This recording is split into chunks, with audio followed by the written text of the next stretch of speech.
दोस्तों, औरत जब लेटी हो तो चुपके से उसकी एक चीज जरूर चाट लेना। उनको मिलता है ढेरों आनंद और वो हो जाती है हमेशा के लिए आपकी।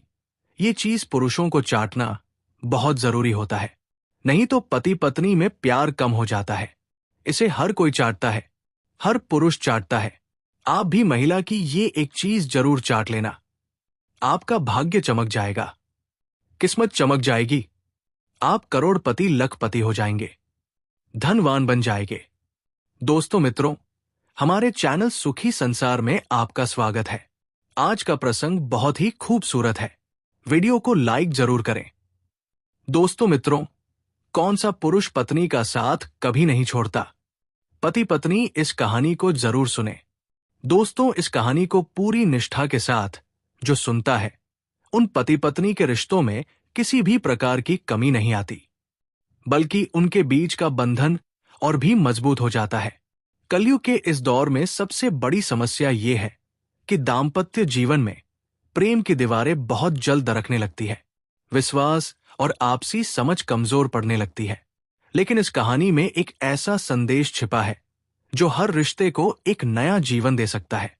ये कहानी एक रात की दुल्हन की है, जहां एक नव विवाहित दुल्हन अपने पति से केवल एक ही रात के लिए मिलती है और फिर किस्मत की उलझनों के कारण दोनों बिछड़ जाते हैं।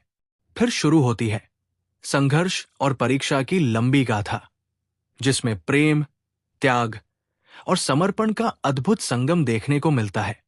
पति पत्नी के बीच सच्चे प्रेम का ये प्रमाण दिखलाता है कि चाहे कितनी भी बड़ी मुसीबत क्यों ना आ जाए, अगर प्रेम सच्चा हो तो समय और दूरी उन्हें अलग नहीं कर सकते।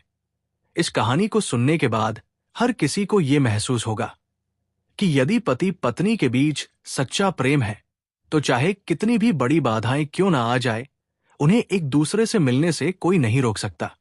संसार चाहे एक मजबूत दीवार बनकर उनके बीच खड़ा हो जाए, प्रेम और विश्वास की ताकत से वो दीवार भी ढह सकती है।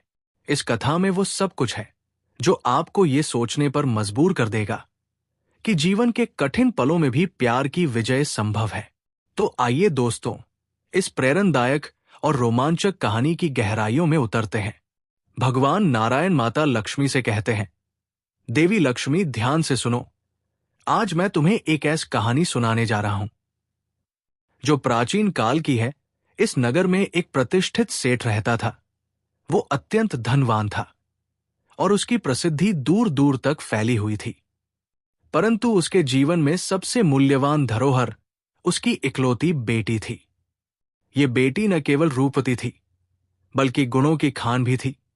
वो सेठ अपनी बेटी को बहुत प्यार करता था और उसके भविष्य को लेकर हमेशा चिंतित रहता था। समय के साथ जैसे जैसे उसकी बेटी बड़ी होती गई, सेठ के मन में उसकी शादी की चिंता बढ़ने लगी। उसने सोचा, जब मेरी बेटी शादी लायक हो जाएगी तो मुझे उसके लिए एक योग्य वर खोजना होगा। उस समय की प्रथा के अनुसार परिवार के सदस्य स्वयं लड़का देखने नहीं जाते थे। इसके बजाय वे इस काम के लिए नाई और पंडित को भेज करवाते थे, जो पूरे नगर में उपयुक्त वर की तलाश में जाते थे। सेठ ने भी यही किया। उसने नगर के प्रमुख ब्राह्मणों और नाइयों को बुलाया और उन्हें पूरी बात बताई। उन्होंने कहा, यह एक महत्वपूर्ण कार्य है। मेरी बेटी जैसी अद्वितीय रूपवती है। मैं चाहता हूं कि उसके लिए भी वैसा ही उपयुक्त और गुणवान वर ढूंढा जाए। मैं नहीं चाहता कि किसी प्रकार की कमी रह जाए। इसके लिए सेठ ने एक सुंदर चिट्ठी लिखी और उन नाई और ब्राह्मण को सौंप दी। सेठ ने उन्हें निर्देश दिया कि इस चिट्ठी को लेकर नगर नगर घूमो, देश देश घूमो। अपनी बुद्धि और विवेक से मेरी बेटी के लिए एक ऐसा वर ढूंढ कर लाओ जो ना केवल सुंदर हो, बल्कि उसका परिवार भी संस्कारी और आदर्श हो। जिस प्रकार मेरी बेटी सौंदर्य और गुणों की मूर्ति है, उसी प्रकार का वर भी होना चाहिए। भगवान कहते हैं, देवी लक्ष्मी, ध्यान से सुनना। अब मैं उस कहानी को आगे बढ़ाता हूं। जब सेठ ने ब्राह्मण और नाई को अपनी बेटी के लिए योग्य वर तलाशने के लिए भेज दिया, तो वे पूरी श्रद्धा और लगन के साथ देश देश और नगर नगर घूमने लगे। वे हर जगह खोज करते, अपने सवाल पूछते और योग्य वर की तलाश करते। परंतु विधि का विधान कुछ ऐसा था कि इस खोज में उन्हें कठिनाइयों का सामना करना पड़ रहा था। जहां कहीं उन्हें सुंदर और गुणवान लड़का मिल जाता था, वहां परिवार में समृद्धि या घर की स्थिति संतोषजनक नहीं मिलती थी। और यदि कहीं परिवार संपन्न और संस्कारी मिल जाता, तो उसमें योग्य लड़के की कमी रह जाती थी। ये खोज एक कठिन पहेली बन गई थी।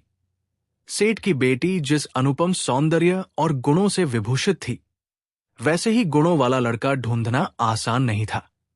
ब्राह्मण और नाई दोनों इस उलझन में पड़ गए थे कि आखिर कैसे उस सेठ की उम्मीदों पर खरा उतरा जाए।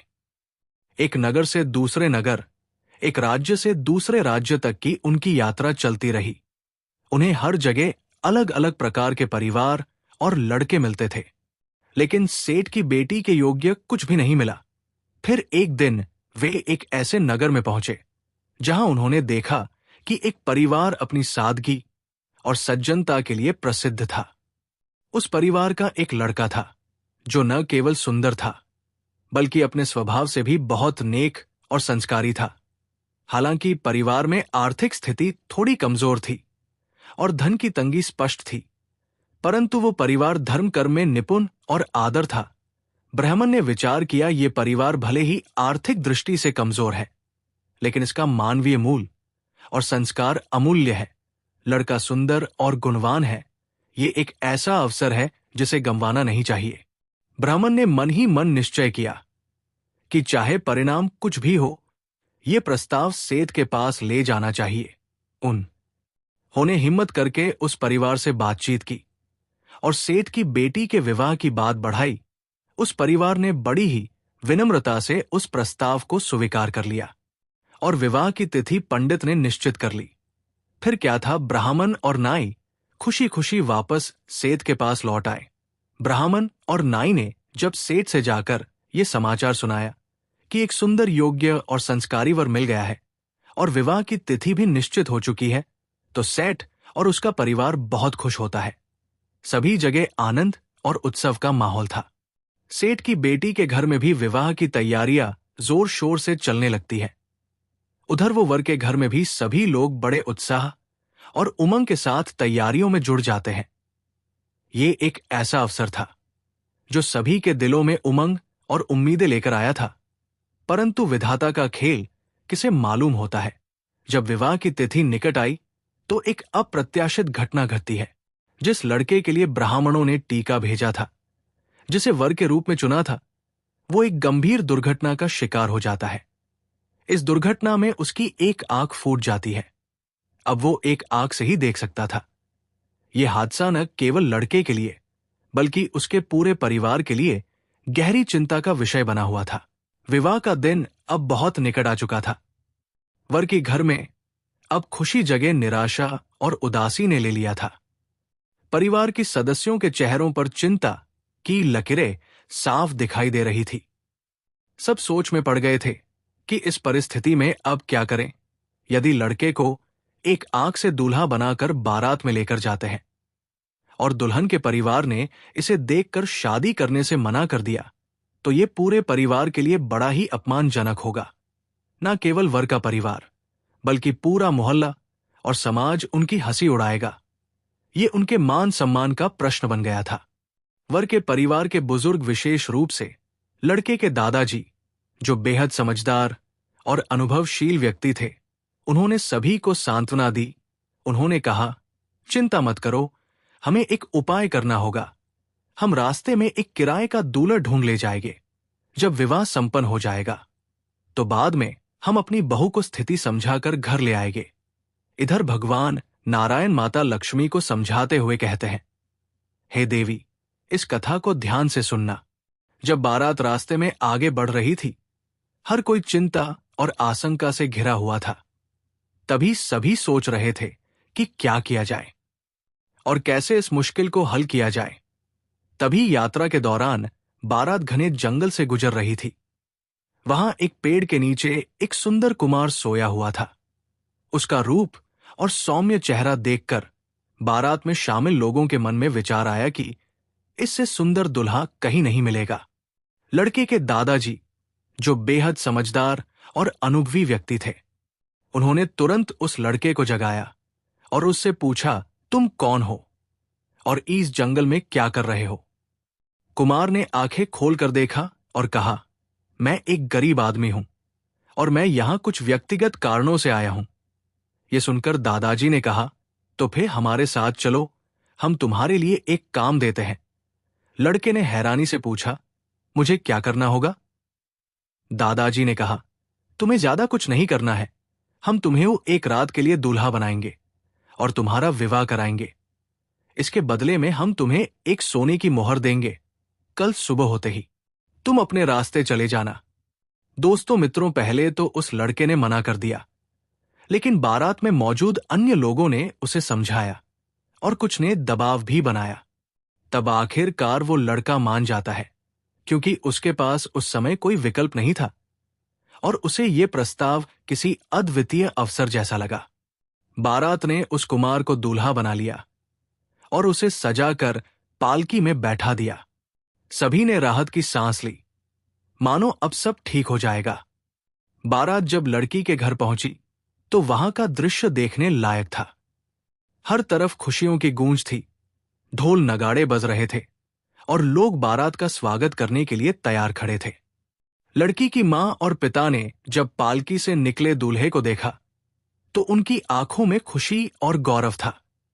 लड़की ने भी पर्दे के पीछे से अपने दूल्हे को देखा और मन ही मन प्रसन्न हुई।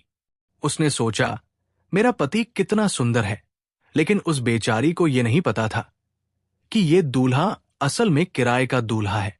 राजकुमार ने अपने मन में एक द्वंद महसूस किया। वो जानता था कि ये सब अपने मन में एक द्वंद महसूस किया। वो जानता था कि ये सब केवल एक रात का नाटक है और सुबह होते ही उसे यहां से चले जाना है। लेकिन उसके दिल में यह विचार भी आया कि इस अनजान लड़की के साथ रात बिताना एक बड़ी जिम्मेदारी है। उसने मन में ठान लिया कि चाहे जो भी हो, वो इस लड़की का सम्मान बनाकर रखेगा। दूसरी ओर लड़की के माता पिता बहुत खुश थे। उन्हें इतना योग्य और सुंदर दुल्हा जो मिला था। लेकिन विधाता का खेल यही खत्म नहीं हुआ था। विवाह के बाद बड़े हर्षोल्लास और विधि विधान से सभी रस्में पूरी की गई। पूरे नगर में उत्सव का माहौल था और सेठ की बेटी का विवाह एक बड़े समारोह के रूप में संपन्न हुआ। वो पल हर किसी के लिए अनमोल था। पुराने रीति रिवाजों के अनुसार विवाह के बाद दूल्हा दुल्हन को अटारी पर चढ़ाया जाता था ताकि वे आराम से कुछ समय बिता सकें और एक दूसरे से परिचित हो सकें।